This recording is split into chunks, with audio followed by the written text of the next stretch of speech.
వెల్లుల్లి రెబ్బలపై ఉండే పొట్టును చాలా త్వరగా తీయాలి అంటే మనము ఇలా వీడియోలో చూపించిన మాదిరిగా నైఫ్తో చిన్న చిన్న పీసెస్గా కట్ చేసుకోవాలండి.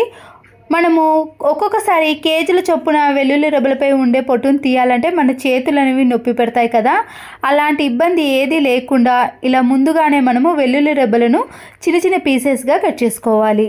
ఎన్ని కేజీలైనా సరేనండి, ముందుగా ఇలా వెల్లుల్లి రెబ్బలన్నింటినీ కూడా చిన్న చిన్న పీసెస్గా కట్ చేసుకున్నాక దీంట్లో గోధుమ పిండిని కానీ లేదా బియ్యం పిండిని కానీ వేసేసి ఈ బియ్యం పిండిలో ఈ వెల్లుల్లి రెబ్బలను ఇలా చేత్తో గట్టిగా ఒక 2-3 టైమ్స్ పాటు అనేసామనుకోండి, దానిపై ఉండే పొట్టు అనేది చాలా సింపుల్గా వచ్చేస్తుందండి. ఇలా అన్న తర్వాత దాంట్లో ఉండే బియ్యం పిండిని కానీ పొట్టును కానీ ఇలా సపరేట్ చేసుకోవాలి. ఇలా అనేసినప్పుడే దాంట్లో ఉండే పొట్టు అనేది కూడా సపరేట్ అయిపోతుందండి. చూడండి, ఇక్కడ మనకి వెల్లుల్లిపాయలపై ఉండే పొట్టు అనేది పోయింది. మిగతా కొన్ని వాటికే ఉంటాయండి. మనము చేత్తో ఇలా అనగానే కూడా మిగతావి కూడా వచ్చేస్తాయి. చూస్తున్నారు కదండి, ఇలా వెల్లుల్లి రెబ్బలపై పొట్టును చాలా త్వరగా సింపుల్గా తీయాలి అంటే ఈ టిప్ అనేది చాలా బాగా యూజ్ అవుతుంది. మరొక యూస్ఫుల్ టిప్ని కూడా చూసేయండి. మనము సరుకులు తెచ్చుకున్నాక ఈ సరుకులన్నిటినీ కూడా ఓపెన్ చేసి ఏదైనా బాక్స్లోకి వేసుకుంటాం కదండి. ఎక్కువైన వాటిని మళ్ళీ అదే కవర్లో ఉంచేస్తాము. అప్పుడు కవర్లో ఉండేది మెత్తబడటం కానీ, పురుగు పట్టే అవకాశం కానీ లేదా కింద పడే అవకాశం అనేది ఉంటుంది. కవర్లో ఉన్న సరుకులను ఇలా వీడియోలో చూపించిన మాదిరిగా మనము నీట్గా మడత పెట్టుకున్నామనుకోండి, కింద పడ్డా కానీ లేదా పురుగు పట్టకుండా ఎన్ని రోజులైనా కూడా ఇదే కవర్లో స్టోర్ చేసుకోవచ్చు. ఇలా సమోసా షేప్ ఆకారంలో మలుచుకున్నాక వెనుక సైడు వీటిని చిన్న చిన్నగా ఇలా మడతలుగా మలుచుకోవాలి. తర్వాత ఈ చివరి కొండలను మనము ఇలా అనేసామనుకోండి, ఈ కవర్ అనేది అస్సలకే ఓపెన్ కాదు. దీంట్లోకి గాలి చొరబడకుండా, పురుగు పట్టకుండా ఎన్ని రోజులైనా కూడా అలాగే ఉంటుంది. మరొక యూస్ఫుల్ టిప్, ఇలాంటి ప్లాస్టిక్ కవర్లు ఉంటాయి కదండి, దాన్ని తీసుకొని మనము గాజు సీసాలను ఇలా కవర్లో పెట్టుకొని తీసుకున్నాం అనుకోండి, అవి కింద పడే అవకాశం ఉంటుంది. ఇలా ఇంటూ షేప్ ఆకారంలో కవర్ని అనేసి దీంట్లో మనము గాజు పాత్రలను పెట్టేసి కవర్తో బయటకి ఎక్కడికి తీసుకెళ్ళినా కూడా కింద పడే అవకాశం అనేది ఉండదండి. ఎందుకంటే ఇక్కడ ముడి పడటం వలన రెండు కూడా టైట్గా ఉంటాయి. పిల్లలు కానీ మనం కానీ ఇలా ఎక్కడికైనా ఈజీగా తీసుకెళ్ళవచ్చు. షర్ట్స్ పై ఉండే బటన్స్ ఉంటాయి కదండి, ఇవి కొన్ని రోజుల తర్వాత లూజ్ అవుతాయండి. మళ్ళీ వీటిని మనము స్టిచ్చింగ్ వేయాల్సిన పని అయితే ఏర్పడుతుంది కదా. అలా కాకుండా ఉండాలి అంటే మనము ఇలా బటన్స్ పై ముందుగానే నెయిల్ పాలిష్ ఉంటుంది కదండి, షర్ట్కి సంబంధించిన కలర్ని కానీ లేదా మీ ఇంట్లో ఏది అవైలబుల్గా ఉంటే ఆ కలర్ని ఇలా వెనుక సైడు దారానికి వేసేయండి. ఇలా చేయటం వలన షర్ట్స్ పై ఉండే బటన్స్ అనేవి చాలా త్వరగా ఊడిపోవండి, ఎన్ని రోజులైనా కూడా అలాగే ఉంటాయి. ఇక్కడ వెనుక సైడ్ వేసాం కాబట్టి కలర్ ఏదైనా పర్వాలేదండి. చూసారు కదండి, ఇలా బటన్స్కి వేసామనుకోండి మనము పదే పదే స్టిచ్చింగ్ చేయాల్సిన పని అయితే ఉండదు. ఏవైనా కొత్త షర్ట్స్ తీసుకున్నప్పుడు కాలర్కి వెనుక బాగాన ఇలా స్టిఫ్గా ఉండేది వస్తుంది కదా, దాన్ని వేస్ట్ అని పడేస్తాం. కానీ వీడియోలో చూపించిన మాదిరిగా మనకి ఎంత కావాలో అంత మాత్రమే సైజుని కట్ చేసుకోవాలి. ఇలా మధ్యలో స్పేస్ ఉంది చూడండి, దాన్ని మాత్రమే తీసుకుంటున్నాను. మన ఇంట్లో చిన్న చిన్నవి ఫ్లక్కర్లు కానీ పిన్నిస్లు కానీ ఏవైనా సరేనండి, వాటిని విడిగా ఇలా పెట్టేసామనుకోండి అవి మనకి దొరకడం కష్టమవుతుంది, వెతకాల్సిన పని ఏర్పడుతుంది కదా. ఇలా స్పేస్ ఉన్న మధ్యలో మనము ఈ చిన్న చిన్న ఫ్లక్కర్లను కానీ పిన్నిస్లను పెట్టేసామనుకోండి అన్నీ ఒకే దగ్గర ఉంటాయి కాబట్టి ప్రతిసారి వెతకాల్సిన పని ఉండదు, చాలా నీట్గా ఉంటుంది. ధనియాల పొడిని కానీ జీలకర్ర పొడిని కానీ ఇలా మనము ఎక్కువగా మిక్సీ పట్టుకొని స్టోర్ చేసుకున్నాం అనుకోండి చాలా త్వరగా పురుగు పట్టే అవకాశం ఉంటుంది. ఇలా ఎన్ని రోజులైనా పురుగు పట్టకూడదు అంటే రాళ్ళ ఉప్పు ఉంటుంది కదండి, కొద్దిగా మాత్రమే ఈ ధనియాల పొడిలో కలిపేసామనుకోండి పురుగు పట్టే అవకాశం అనేది అస్సలకే ఉండదు, స్మెల్ కూడా అస్సలకే పోదండి, చాలా రోజుల పాటు అలాగే ఉంటుంది. ఇంట్లో ఉండే కబోర్డ్స్ ఉంటాయి కదండి, ఇలా కబోర్డ్స్ని మనము చేత్తో పట్టి తీసేటప్పుడు దాంట్లో చాలా డస్ట్ పడుతుందండి. మనము క్లాత్తో కానీ బ్రష్తో కానీ క్లీన్ చేయలేం కదా, అలాంటి టైంలో ఇలాంటి టూత్ పిక్ కానీ ఇయర్ బడ్ ఉంటుంది కదా, దాంతో మనము ఇలా చిన్న చిన్న స్పేస్లో మనము ఈజీగా క్లీన్ చేసుకోవచ్చు. మెయిన్ డోర్కి లాక్ వేసేవి ఉంటాయి కదండి, అలాంటి వాటిలో కూడా డస్ట్ అనేది పడుతుంది. మనము బ్రష్తో కానీ దేంతో కూడా క్లీన్ చేయలేమండి, ఇలా ఇయర్ బడ్తో అయితే చాలా ఈజీగా క్లీన్ చేయొచ్చండి. చూస్తున్నారు కదండి, ఎంత డస్ట్ అయినా కూడా ఇలా సింపుల్గా వచ్చేస్తుంది, మన పని కూడా చాలా సులువుగా అయిపోతుంది. మరొక యూస్ఫుల్ టిప్ని కూడా చూసేయండి. ఒక చిన్న బౌల్ని తీసుకొని దాంట్లో బేకింగ్ సోడాను, మన ఇంట్లో చిన్న చిన్న క్యాప్స్ కానీ పెన్స్ కానీ ఉంటాయి కదండి, దాంట్లో పట్టే మందంగా మనం ఇక్కడ బేకింగ్ సోడాను తీసుకోవాలి. దీంట్లోనే కొద్దిగా కోల్గేట్ పేస్ట్ని యాడ్ చేయండి. వీటితో పాటు కొన్ని వాటర్ని మాత్రమే యాడ్ చేయండి. మరీ ఎక్కువగా వేశారనుకోండి ఇది పల్చగా అయిపోతుంది. ఇలా కొన్ని వాటర్ని యాడ్ చేసిన తర్వాత కోల్గేట్ పేస్ట్ని బేకింగ్ సోడాను పూర్తిగా కలిపేసేయండి. మీ ఇంట్లో చిన్న చిన్న పెన్ క్యాప్స్ కానీ పెన్స్ కానీ అయిపోయినవి ఏవైనా ఉంటాయి కదా, దాంట్లో ఇలా గట్టిగా ఉంటేనే మనము పెన్ క్యాప్లో పెట్టగలుగుతాం. ఈ బేకింగ్ సోడా అలాగే కోల్గేట్ పేస్ట్ని కలిపాం కదండి, క్లీనింగ్ ప్రాసెస్లో చాలా బాగా యూజ్ అవుతుంది.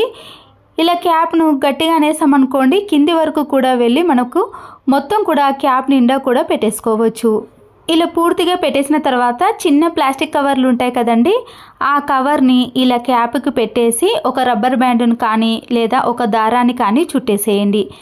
ఇలా చుట్టేసిన తర్వాత లోపల ఉన్న ఈ బేకింగ్ సోడా అలాగే కోల్గేట్ పేస్ట్ మనము బయటకి రావటానికి నీడిల్ని కానీ లేదా ఇంట్లో ఏదైనా పిన్నిస్ ఉంటుంది కదండి, దాంతో ఇలా చిన్న చిన్నగా గుచ్చేసేయండి. అప్పుడు దాంట్లో నుంచి మనకి బయటికి వచ్చేస్తుంది. ఇలా చిన్న చిన్న హోల్స్ చేసిన తర్వాత వాష్రూమ్ అనేది ప్రతిరోజు క్లీన్ చేయలేం కదండి, అలా ఇబ్బంది పడుతున్న వారు ఇలా క్యాప్తో సహా మనము ఈ ఫ్లష్ ట్యాంక్లో వేసేయాలి. ఇలా వేయటం వలన మనము ఫ్లష్ని ఎన్నిసార్లు ఆన్ చేసినా కూడా చాలా త్వరగా క్లీన్ అయిపోతుందండి. ఎలాంటి బ్యాడ్ స్మెల్ కూడా రాదు. ప్రతిరోజు క్లీన్ చేయాల్సిన పని కూడా అస్సలకే ఉండదు. ఇక్కడ ఫ్లష్ని ఆన్ చేసి చూపిస్తాను చూడండి. మనకి బేకింగ్ సోడా అలాగే కోల్గేట్ పేస్ట్ వేయటం వలన ఇలా నురుగగా వస్తుంది. మనకి చాలా త్వరగా క్లీన్ అయిపోతుంది. అంతేకాకుండా ఎవరైనా వాష్రూమ్ వెళ్ళినప్పుడు బ్యాడ్ స్మెల్ వస్తుంది కదండి, అలా బ్యాడ్ స్మెల్ రాకుండా కూడా ఎన్ని రోజులైనా కూడా చాలా నీట్గా ఫ్రెష్గా బాత్రూమ్ అనేది ఉంటుంది. చూసారు కదండి, మనము ఇలా ఒక పెన్ క్యాప్ని మనము ఒక 1 వీక్ నుంచి 10 డేస్ వరకు కూడా యూజ్ చేయొచ్చండి. ఇదే ప్లేస్లో మీరు క్యాప్కి బదులుగా పెన్నును కూడా యూజ్ చేయవచ్చు.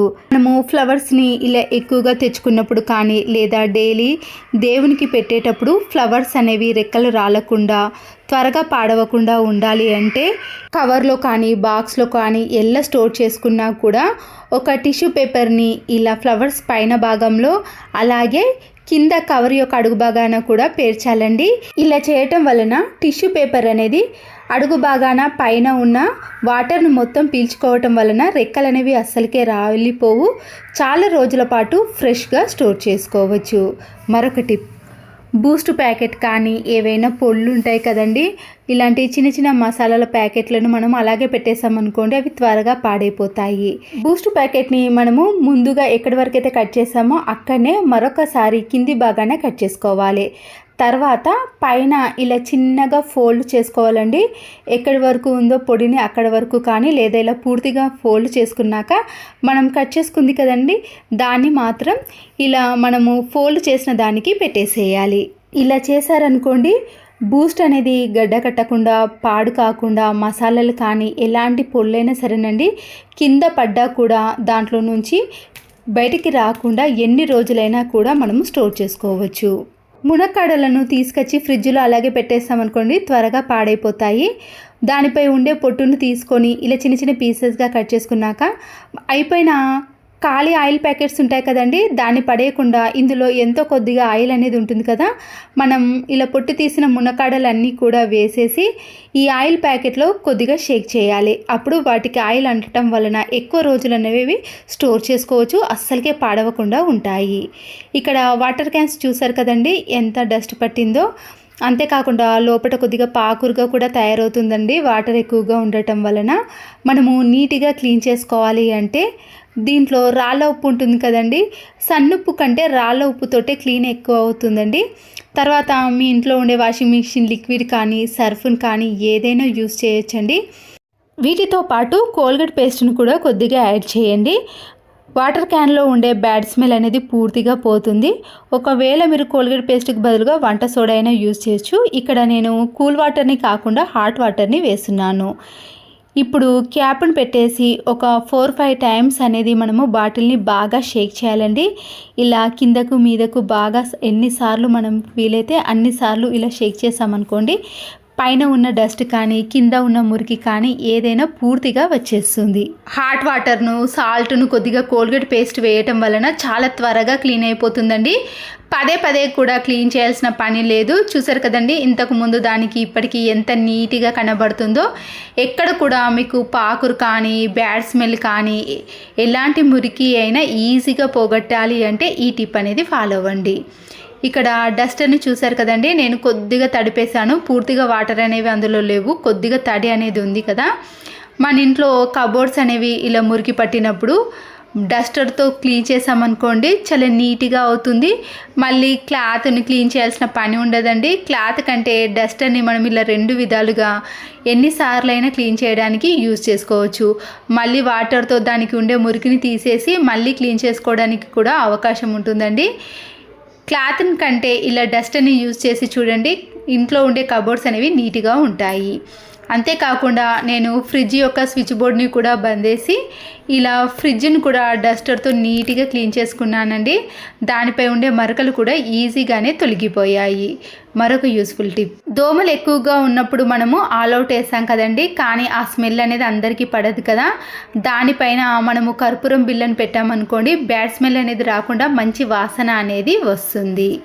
ఎక్స్పైర్ అయిపోయిన ఇలాంటి ఏటీఎం కార్డులు కానీ క్రెడిట్ కార్డులు ఉంటాయి కదండి, విండోస్కి ఇలా డస్ట్ అనేది ఎక్కువగా పట్టినప్పుడు మనము ఇలాంటి కార్డ్స్తో ఏటీఎం కార్డ్స్తో దానిపై ఉండే డస్ట్ను చాలా ఈజీగా తీసేయచ్చండి. తడి పడటం వలన ఈ డస్ట్ అనేది ఇలా గట్టిగా తయారైందండి. మనము కార్డ్తో ఇలా అనగానే చాలా ఈజీగా వస్తుంది. అంతేకాకుండా ఎక్కడైనా పొడి డస్ట్ అనేది పడ్డదనుకో మనము ఏటీఎం కార్డ్తో ఇలా అనగానే వచ్చేస్తుందండి. డస్ట్ అనేది పైకి రాకుండా ఉంటుంది. అప్పుడు మనము మాస్క్ కూడా వేసుకోవాల్సిన పని లేకుండా ఇలా ఏటీఎం కార్డ్తో చాలా ఈజీగా విండోస్ పైన పడ్డ డస్ట్ని అంతా కూడా క్లీన్ చేసుకోవచ్చు. చూడండి విండోకు ఉండే డస్ట్ అనేది పూర్తిగా తీసేసాం కదా, చాలా నీట్గా ఉంటుంది. పాడిపోయిన టూత్ బ్రష్లు ఉంటాయి కదండి, నైఫ్తో వేడి చేసి ఇలా కట్ చేసి అడ్డంలో మనము ఈ బ్రష్ని అతికించేసుకోవాలి. దీంతో మీరు ఇంతకుముందు చూపించాను చూడండి, ఏటీఎం కార్డుతో మనము ఎలా క్లీన్ చేసుకున్నామో విండోస్ని కూడా అదే విధంగా క్లీన్ చేసుకోవచ్చు.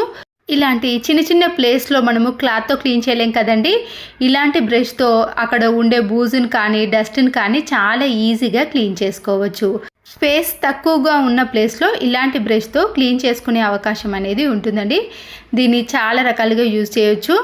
బెడ్స్ పైన ఇలాంటి చిన్న చిన్న స్పేస్ ఉంటుంది కదండి, మనము క్లాత్ని కంటే ఇలాంటి బ్రష్తో క్లీన్ చేశారనుకోండి దానిపై ఉండే డస్ట్ అనేది ఈజీగా తొలగించుకోవచ్చు. ఇలా ఒక్క బ్రష్ని మనం ముందుగా ప్రిపేర్ చేసుకున్నాం అనుకోండి చాలా వాటికి యూజ్ చేయొచ్చు. మన ఇంట్లో ఇలాంటి ఛార్జింగ్ వైర్స్ కానీ లేదా ఇయర్ ఫోన్స్ ఏవైనా సరేనండి, వాటిని ఇలా నీట్గా మడత పెట్టి కార్డ్బోర్డ్ రోల్ ఉంటాయి కదండి, నేనైతే ఇలాంటి కార్డ్బోర్డ్ రోల్ని చిన్న చిన్న పీసెస్గా కట్ చేసుకున్నాను. వీటిని ఇలా చాలా రకాలుగా యూజ్ చేసుకోవచ్చండి. మన ఇంట్లో ఉండే వాడని వైర్లను కూడా ఇలా ఈ కార్డ్బోర్డ్ రోల్కి తొలగించేసామనుకోండి స్పేస్ తక్కువగా తీసుకుంటుంది, నీట్గా ఉంటుంది. ఎప్పుడంటే అప్పుడు ఈజీగా తీసుకునే అవకాశం ఉంటుందండి. ఇలా చిన్నగా కార్డ్బోర్డ్ రోల్ని కట్ చేసి ఇలా ఛార్జింగ్ వైర్కి కానీ ఇయర్ ఫోన్స్కి కానీ పెట్టేసుకోవచ్చు. ఇంట్లో ఉండే టీ షర్ట్స్ అనేవి ఇలా ఒకదాని తర్వాత ఒకటి మడత పెట్టి మళ్ళీ మనము బీరువాలో నుంచి కానీ సెల్ఫ్లో నుంచి తీసినప్పుడు మళ్ళీ ఫోల్డింగ్ అనేది పూర్తిగా పోతుందండి. ఇలా వీడియోలో చూపించిన మాదిరిగా మనము మీకు నచ్చిన విధంగా ఫోల్డ్ చేసుకోండి. కానీ ఇలా కింది వైపున వచ్చే విధంగా ఫోల్డ్ చేసుకున్నాక మనకి ఒక పాకెట్ మాదిరిగా వస్తుందండి. పైన ఫోల్డింగ్ చేసిన దాన్ని ఈ పాకెట్లో పెట్టేసామనుకోండి ఫోల్డింగ్ అనేది అస్సలకే పోదు, ఎక్కడ కూడా ముడతలు లేకుండా నీట్గా ఉంటుంది. మనము ఒక షర్ట్ తీసినా కూడా మరొక షర్ట్ కింద పడ్డా కూడా ఫోల్డింగ్ అనేది పోకుండా నీట్గా ఉంటుంది. మనము ఏదైనా బ్యాగ్లో సర్దుకోవాలన్నా కూడా ఇలా నీట్గా సర్దుకోవచ్చు. ఎన్నైనా బట్టలను మనం పెట్టుకోవడానికి వీలవుతుంది. ఇలా మనము ప్రెషర్ కుక్కర్లో అన్నం కానీ కర్రీ కానీ ఏదైనా వండినప్పుడు కొద్దిగా వేడైన తర్వాత ఇలాంటి గ్లాసులను చాలామంది నోరు పెట్టి తాగుతారు కదండి, అలా తాగినప్పుడు కొద్దిగా స్మెల్ అనేది వస్తుంది. లేదా నాన్ వెజ్ తిన్నప్పుడు కూడా బ్యాడ్ స్మెల్ వస్తుంది కదా, అలా బ్యాడ్ స్మెల్ రాకుండా ఉండాలి అంటే మనము తాగిన గ్లాస్లో ఏదైనా బ్యాడ్ స్మెల్ వచ్చినప్పుడు ఇలా ప్రెషర్ కుక్కర్ కొద్దిగా వేడి చేసినప్పుడు దీనిపైన పెట్టేసేయండి. ఆ ఆవిరికి ఆ స్మెల్ అనేది పూర్తిగా పోతుందండి. అవి నీట్గా ఉంటుంది. మనము కడిగినా కూడా ఒక్కొక్కసారి ఆ స్మెల్ పోదు కదా, ఇలా చేశారనుకోండి ఈజీగా పోతుంది. అంతేకాదండి, నాన్ వెజ్ గిన్నెలు కూడా ఉంటాయి కదా, ఏదైనా నీచు వాసన వచ్చిన గిన్నెలను కూడా ఇలా వేడి చేసిన ప్రెషర్ కుక్కర్ పైన పెట్టేసామనుకోండి ఆ ఆవిరికి ఆ స్మెల్నంతా కూడా పూర్తిగా పీల్చేసుకుంటుంది. జిడ్డు పట్టిన ఆయిల్ క్యాన్ చూసారు కదండి, నేను క్లీన్ చేయక 1 month అవుతుంది, కానీ జిడ్డు అనేది ఇలా ఎక్కువగా పట్టేసిందండి. మనము స్క్రబ్బర్తో క్లీన్ చేసినా కూడా మన చేతులు అనేవి నొప్పి పడతాయండి. ఇలా కాకుండా ఒకేసారి మనము ఆయిల్ క్యాన్ని సింపుల్గా క్లీన్ చేసుకోవచ్చు. దీనికోసం ముందుగా నేను ఇక్కడ సాల్ట్ ఉంటుంది కదండి సన్నది, దాన్ని క్యాన్ మొత్తానికి కూడా ఇలా వేసేయండి. సాల్ట్లో కొద్దిగా కరిగిందనుకోండి దానికి ఉండే జిడ్డు అనేది చాలా త్వరగా వచ్చేస్తుంది. దీంతో పాటు నిమ్మకాయ ఉంటుంది కదండి, హాఫ్ నిమ్మకాయను ఇలా సాల్ట్ వేసిన ఆయిల్ క్యాన్పై బాగా రుద్దేసేయండి. దీనివల్ల మనము క్లీన్ చేసేటప్పుడు అంత ఇబ్బంది ఉండదండి. మనము స్క్రబ్బర్తో ఇలా అనగానే ఈజీగా క్లీన్ అవ్వడానికి కోసం మనము ముందుగా సాల్ట్ను నిమ్మకాయతో క్యాన్ మొత్తాన్ని కూడా రుద్దేసేయాలి. ఆయిల్ క్యాన్ క్యాప్ని కూడా ఇదే ప్రాసెస్లో క్లీన్ చేసుకోవాలండి. స్టీల్ గిన్నెలు కానీ, స్టీల్ క్యాన్లు కానీ, స్టీల్ బౌల్ ఏవైనా సరేనండి, నీచు వాసన వచ్చేటి ఏవైనా సరే మనము ఇలా సబీనా పౌడర్తో క్లీన్ చేశారనుకోండి బ్యాడ్ స్మెల్ అస్సలకే రాదు. స్టీల్ అయితే తలతల మెరిసిపోతాయండి. ఈజీ క్లీనింగ్కి మనము ఈ సబీనా పౌడర్ని యూజ్ చేయాలి. ఇది ఓన్లీ 30 రూపీసేనండి. నాకైతే ఒక 3 months వరకు కూడా యూజ్ చేస్తున్నాను. ఇలా సబీనా పౌడర్ మొత్తాన్ని తీసుకొని స్టీల్ క్యాన్ మొత్తానికి కూడా ఇలా అప్లై చేయండి.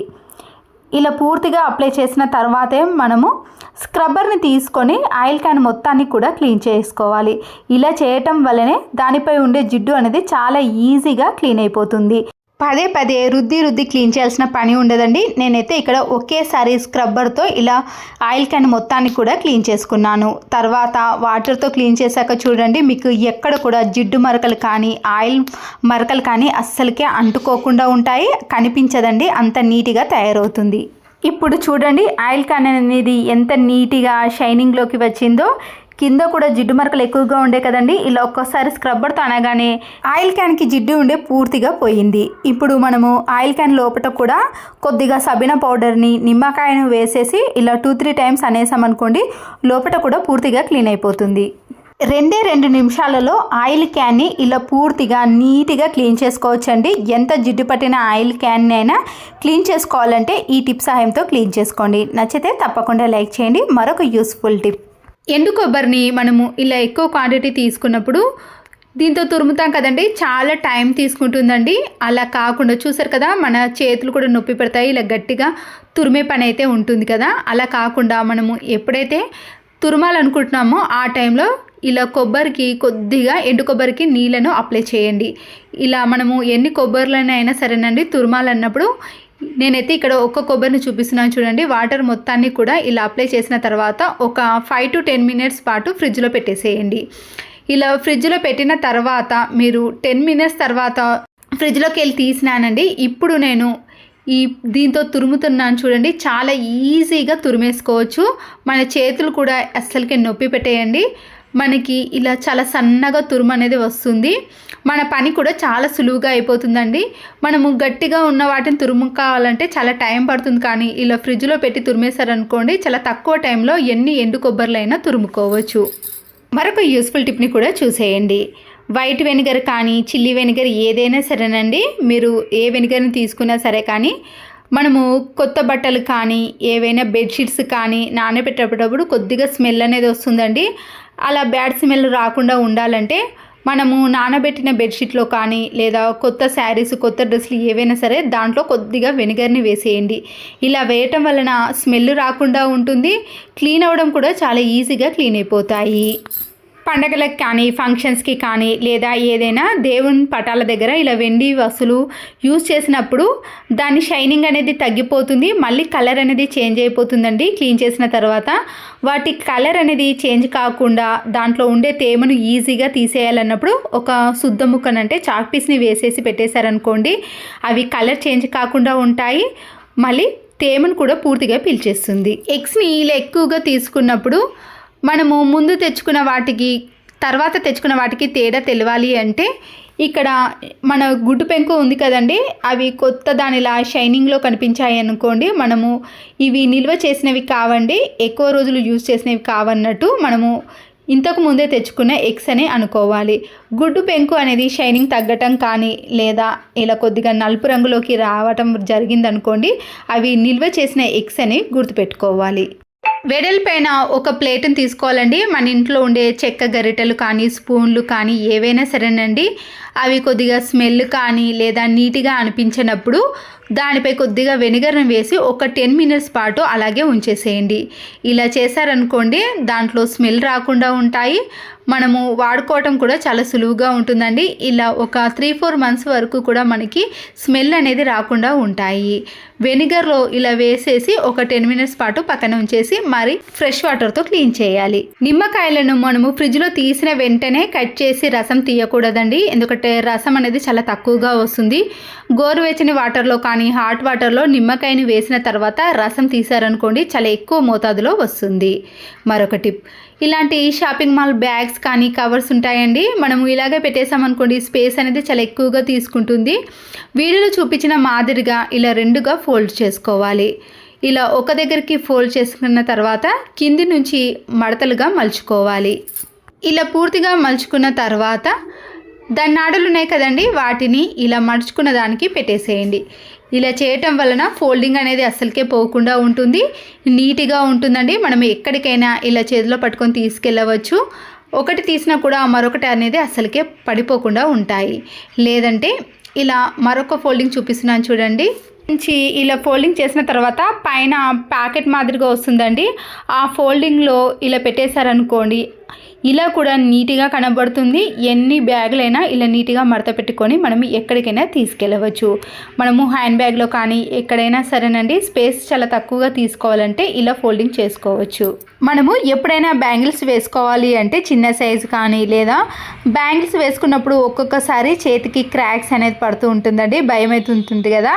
అలాంటి టైంలో చిన్నపిల్లలకైనా మనమైనా సరేనండి ఇలా టైట్గా ఉన్న బ్యాంగిల్స్ కానీ లేదా చాలా స్పీడ్గా బ్యాంగిల్స్ అనేది వేసుకోవాలన్నప్పుడు ఇలా కవర్ని చేతికి వేసుకొని ఎన్ని బ్యాంగిల్స్ని అయినా సరేనండి చాలా సింపుల్గా వేసుకోవచ్చు. మరొకటి, ఇప్పుడు వర్షాకాలంలో బట్టలు ఆరబెట్టుకోవడానికి మనకి బ్యాంగిల్స్ ఉంటే సరిపోతుందండి.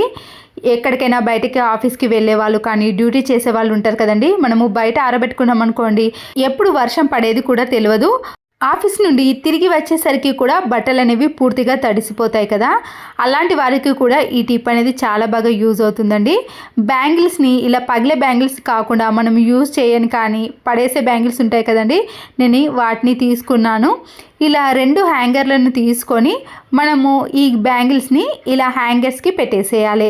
మీరు కొద్దిగా దూరంగా కానీ లేదా నేనైతే ఇక్కడ 3 స్టెప్స్ పెట్టేశానండి, మీరు కావాలంటే 4 కానీ 5 కానీ పెట్టేసుకోవచ్చు దగ్గరగా కూడా. నేనైతే ఇక్కడ 3 బ్యాంగిల్స్ని ఇలా హ్యాంగర్కి పెట్టేసి మన ఇంట్లో తాళ్ళు ఉంటాయి కదండి, గట్టిగా ఉండే తాళ్ళు, మనము బట్టలు ఆరేసుకునే తాళ్ళు కానీ లేదా సుతిల తాళ్ళు ఏవైనా సరేనండి, వాటిని తీసుకొని ఇలా వీడియోలో చూపించిన మాదిరిగా హ్యాంగర్ని బ్యాంగిల్స్ని 2గా కట్టేసేయాలి.